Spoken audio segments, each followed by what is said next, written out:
Good morning, my dear students. Welcome back to the online study. In the today's session, we are going to continue the discussion on the propped cantilever and the both ends hinge. ठीक है, तो इन beams के बारे में हम आज discuss करेंगे। तो सबसे पहले propped cantilever beam. It is a beam with one end fixed and the other end simply supported. ठीक है, तो कैंटिलीवर बीम हमने इससे पहले वाले लेक्चर पे डिस्कस करा। तो कैंटिलीवर बीम में क्या हो रहा था, एक एंड तो क्या है, फिक्स है। ठीक है, ये जो एंड है ये क्या है, फिक्स है, और ये क्या है, दूसरा एंड फ्री है। ठीक है, दिस इज फ्री एंड।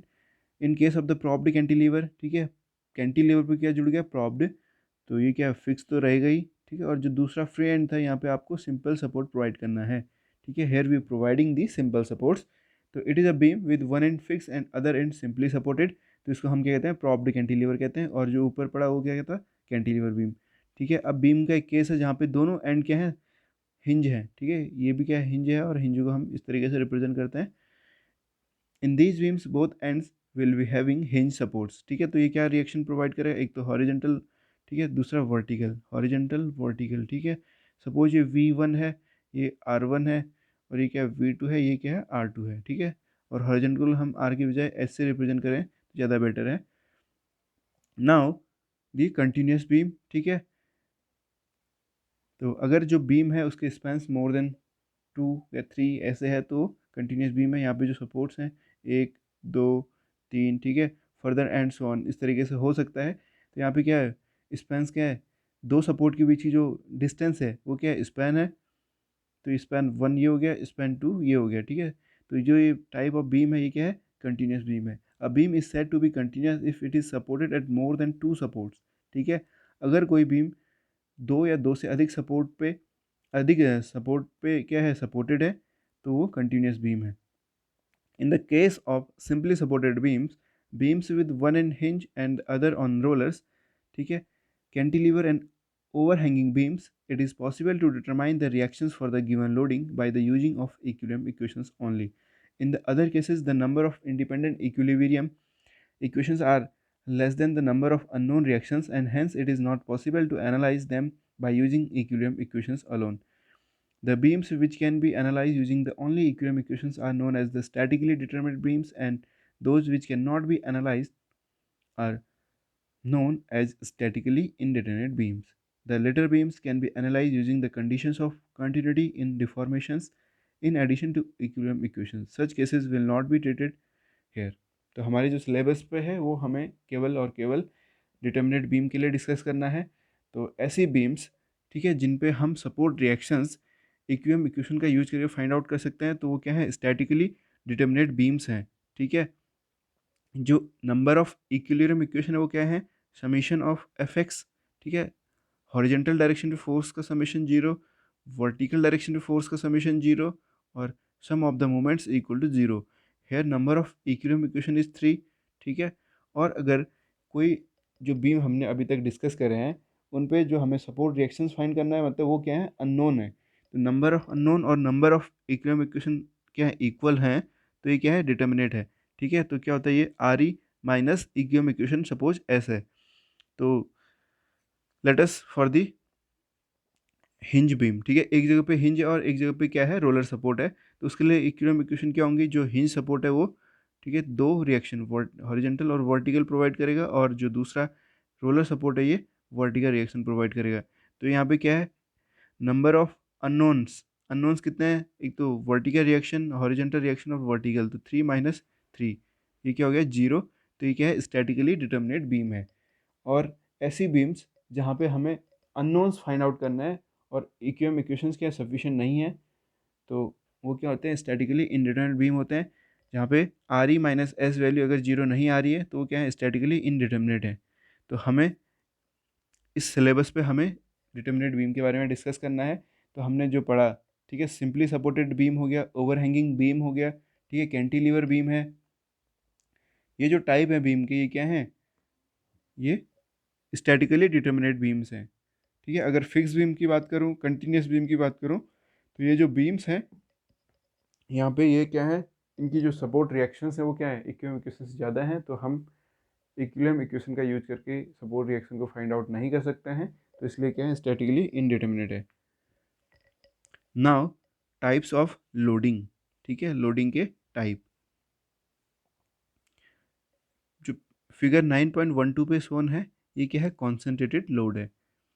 तो concentrated loads, if a load is acting on a beam over a very small length, if a load is acting on a beam over a very small length, it is approximated as acting at a midpoint of that length and is represented by an arrow as shown in the figure, ठीक है। तो जो हमारा concentrated load है वो कैसे act करता है, ठीक है, किसी एक पॉइंट पे क्या होगा, कॉन्सेंट्रेट होगा, किसी एक पॉइंट पे इसकी लोडिंग एक्ट कर रही होगी। तो ये क्या है, सिंपली सपोर्टेड बीम पे ये क्या है, कॉन्सेंट्रेटेड लोड एक्ट कर रहा है, ठीक है, फ्रॉम द लेफ्ट सपोर्ट से ए डिस्टेंस पे, ठीक है, ए डिस्टेंस पे क्या है, लोकेट है। तो ये क्या है, कॉन्सेंट्रेटेड लोड है, ठीक है। अब ये कॉन्सेंट्रेटेड लोड क्या हो सकता है, अभी तो क्या वर्टिकली है हेल्ड, ठीक है, ये क्या हो सकता है, इंक्लाइन हो सकता है, ठीक है, लेटस ये ऐसे भी एक्ट कर सकता है। तो डिपेंड करता है कि नेचर कैसा है इसका। नाउ यूडीएल, ठीक है, तो यूडीएल में क्या होता है, एन नंबर ऑफ, ठीक है, या infinite number of this concentrated load, ठीक है। तो infinite number of concentrated load क्या होता है, एक्ट करते हैं यहाँ पे। तो यूडीएल को शो करने के लिए, ठीक है, इस तरीके से अरेंजमेंट किया जाता है, ठीक है। ये क्या है, यूडीएल की इंटेंसिटी को बता रहा है। तो यहाँ पे जो पॉइंट लोड था वो क्या होगा, शायद डब्ल्यू या फिर पी किलो न्यूटन, ठीक है। लोड को रिप्रेजेंट करने के लिए हम यहाँ पे किलो न्यूटन यूज कर रहे हैं। तो ये पी डब्ल्यू 10 5 कुछ भी मैग्नीट्यूड हो सकता है। जो यूडीएल है, ठीक है, यूडीएल की क्या होती है, इंटेंसिटी गिवन होती है। तो ये जो यूडीएल मेंशन है फिगर 9.13 ए में, ये क्या है, 20 किलोन्यूटन पर मीटर है, ठीक है। इसका रिप्रेजेंटेशन इस बीम पे कैसे किया है, इस अरेंजमेंट से किया है, इसको हम क्या कहते हैं, यूडीएल कहते हैं। तो और इसी जो ये रिप्रेजेंटेशन है इसको हम दूसरे तरीके से इस तरीके से रिप्रेजेंट करते हैं, ठीक है। ये ये तरीका इसको रिप्रेजेंट करने का, ठीक है। तो जो ये लाइंस बनी ये क्या होंगी, इक्वल हाइट की होंगी। ये क्या बता रही है, infinite number of concentrated point loads, ठीक है। तो infinite number of concentrated point loads ये बना हुआ है। Over considerably long distance, such load has got uniform intensity. It is represented as shown in this figure 9.13a. For finding reaction, this load may be assumed as total load acting at a center of gravity of the loading, ठीक है, या middle of the loaded length. For example, in the beam, the given load may be replaced by a 20 multiply 4, ठीक है, this is equal to 80 kilonewton concentrated load acting at a distance of 2 metre from the lab support, ठीक है। तो यहाँ पे जो simply supported beam है subjected with the UDL, ठीक है। यूडीएल जब सब्जेक्टेड है तो जब हम सपोर्ट रिएक्शन कैलकुलेट करते हैं तो इस बीम को या जो ये लोडिंग है इसको कैसे कंसीडर किया जाना चाहिए। तो जो ये लोडिंग इंटेंसिटी है ये क्या है, 20 किलोटन पर मीटर, ठीक है। कितनी लेंथ पे एक्ट कर रहा है, 4 मीटर पे। तो 20 मल्टीप्लाई 4 करूँगा तो ये क्या है, टोटल लोड आ जाएगा इस पोर्शन पे जो एक्ट कर रहा है, ये कितना हो गया, 80 किलोटन हो गया। और ये क्या लोडिंग है जो 4 मीटर की डिस्टेंस पे क्या है, फैला हुआ है। तो जो ये लोड है ये 4 मीटर की डिस्टेंस पे फैला हुआ है।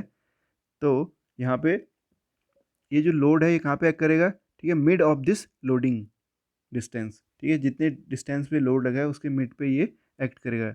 तो सी जी ऑफ दिस लोडिंग सिस्टम, ठीक है, ये जो लोड लग रहा है उसके सी जी पे ये एक्ट करेगा। दैट मीन्स दी 2 मीटर की डिस्टेंस पे ये लोड एक्ट करेगा। हमें कैलकुलेशन पे 80 किलोटन लोड कहाँ पे एक्ट कर रहा है, 2 मीटर की डिस्टेंस पे, तो वहाँ से हमें कैलकुलेट करना होगा, चाहे वो मूवमेंट के लिए हो चाहे आपका रिएक्शन के लिए हो, ठीक है। ये चीज़ें हमें कंसिडर करनी होंगी फॉर यूनिफॉर्मली वेरिंग लोड, ठीक है। तो ये क्या था, यूडीएल था। आपको हर एक जो अंदर की लाइनें दिख रही है क्या इक्वल हाइट की हैं। तो यूवीएल में क्या होता है, लाइंस का जो हाइट का मैग्नीट्यूड है वो क्या होता है, बढ़ते जा रहा है, ठीक है। चाहे ये लेफ्ट टू राइट बढ़े या फिर राइट टू लेफ्ट बढ़े, ठीक है, या फिर जो है ट्रेपेजोइडली बढ़े, तो यूवीएल में आता है। तो in case of the uniformly varying load, ठीक है, the intensity of the loading at C here is zero. यहाँ पे क्या है, जीरो लोड है, ठीक है। जैसे जैसे डिस्टेंस बढ़ी है, ठीक है, 3 मीटर पे पहुंचा तो लोडिंग इंटेंसिटी क्या होगी, 30 किलोटन पर मीटर होगी, ठीक है। और बीच में इंटेंसिटी कुछ और होगी, ठीक है। कहीं भी आप कोई भी सेक्शन ड्रॉ कर लीजिए तो इंटेंसिटी क्या होगी, 20 से कम होगी लेकिन 0 से बड़ी होगी। तो ये तरीका है यूडीएल यूवीएल को रिप्रेजेंट करने का, ठीक है। और यूवीएल क्या है, किसी भी तरीके से हो सकता है, अभी लेफ्ट टू राइट क्या है, इंक्रीज कर रहा है, तो हो सकता है ये राइट टू लेफ्ट ये क्या करें, इंक्रीज करें। ठीक है, जब यूवीएल एक्ट करता है किसी बीम पे तो उसको फाइंड आउट करने के लिए, ठीक है, इंटेंसिटी, इसकी इंटेंसिटी को फाइंड आउट करने के लिए या फिर जो सपोर्ट रिएक्शन है उसको फाइंड आउट करने के लिए हम क्या कहते हैं, area of this triangle consider करते हैं। ठीक है, क्या होता है यहाँ पे, एरिया ऑफ ट्रायंगल। तो एरिया ऑफ ट्रायंगल में क्या करेंगे, तो हाफ इनटू, ठीक है, base width into height of this, height क्या 20 है, तो ये क्या है, एरिया जो है यहाँ पे जो सी डी और ये क्या है माना ई है ये पॉइंट, तो सी डी ई, ठीक है, इस ट्रायंगल का जो एरिया है ये इसके लोडिंग को बता रहा है। ठीक है, इतना लोड एक्ट कर रहा है, तो यहाँ पे लोड कितना एक्ट कर रहा है, 3 × 20/2, तो 30 किलोन्यूटन ये लोड एक्ट कर रहा है। और यहाँ पे आप सी जी आप देख सकते हैं, ट्रायंगल का सी जी आपको पता है, ठीक है, आपने पढ़ा भी इससे जो प्रीवियस लेक्चर्स हैं। अगर हम सी सपोर्ट से लें तो यहाँ से कहाँ पे एक्ट करेगा, 2h/3 पे, ठीक है, या 2l/3 पे। अगर डी से लें तो ये l/3 पे ये इसका सी जी होगा। ठीक है, तो 1/3 × 3 फ्रॉम द डी, और यहाँ से कैलकुलेट करें तो सी से ये कितना आ जाएगा, 2/3 ऑफ द एल। ठीक है, तो यहाँ पे 2/3 × 3, तो यहाँ पे 2 मीटर आ जाएगा। और जो लोडिंग इंटेंसिटी होगी, टोटल जो लोड एक्ट कर रहा है वो कितना है, 30 किलोन्यूटन है। ये तो क्या था, लोडिंग पैटर्न था on the simply supported beam. ठीक है, एक जनरल लोडिंग भी होती है। जनरल लोडिंग पे आप देख सकते हैं, ठीक है, ना तो ये यूवीएल है ना तो ये यूडीएल है, क्या एक जनरल टाइप है। तो यहाँ पे जो हाइट्स है लोडिंग की वो क्या है, अलग अलग मैग्नीट्यूड को ये रिप्रेजेंट कर रहा है। Figure 9.15 shows a general loading। ठीक है, ये क्या एक जनरल लोडिंग है। Here the ordinate represents the intensity of loading and the abscissa represents the position of the load on the beam. For simplicity in analysis, such loadings are replaced by a set of equivalent concentrated loads। ठीक है, तो हम इसको क्या करते हैं, set of equivalent concentrated loads में break करके एनालाइज करते हैं। ठीक है, चाहे वो रिएक्शंस हो, वर्टिकल रिएक्शन, ठीक है, चाहे वो हॉरिजेंटल रिएक्शन हो। ठीक है, यहाँ पे हम क्या करेंगे, सेट ऑफ वर्टिकल रिएक्शन पे ये कन्वर्ट करेंगे। हेयर द एक्सटर्नल मूवमेंट, जो फिगर 9.16 है, ये जो बीम है ये सब्जेक्टेड है कॉन्सेंट्रेटेड कपल से। A beam may be subjected to external movement at certain points। तो in this figure the beam is subjected to clockwise movement of 30 kilonewton metre at a distance of 2 metre from the left support. तो इस case में जो beam है, ठीक है, clockwise, ये क्या है, क्लॉकवाइज डायरेक्शन है तो क्लॉकवाइज मूवमेंट से सब्जेक्टेड है। मैग्नीट्यूड क्या होता है बेंडिंग मूवमेंट का, किलो न्यूटन मीटर इसकी यूनिट होती है। जो वैल्यू है फ्रंट पे वो क्या है, इसके मैग्नीट्यूड को शो कर रहा है। और ये कपल है 2 मीटर की डिस्टेंस पे लग रहा है, कहाँ से, लेफ्ट सपोर्ट से। तो हम जो है इस सिलेबस में, ठीक है, हम जो है जो हमारा सिलेबस है उसमें हम डिस्कस करेंगे कॉन्सेंट्रेटेड लोड, ठीक है, यूडीएल, और दूसरा कॉन्सेंट्रेटेड पॉइंट लोड। ठीक है, कॉन्सेंट्रेटेड पॉइंट लोड हो गया, कपल हो गया, ठीक है, और यूडीएल हो गया। इनकी वजह से जो रिएक्शंस होंगी, ठीक है, फिर शियर फोर्स होगा, फिर बेंडिंग मोमेंट है, ये सब डिस्कस करेंगे। तो this is the end of the video. Thank you.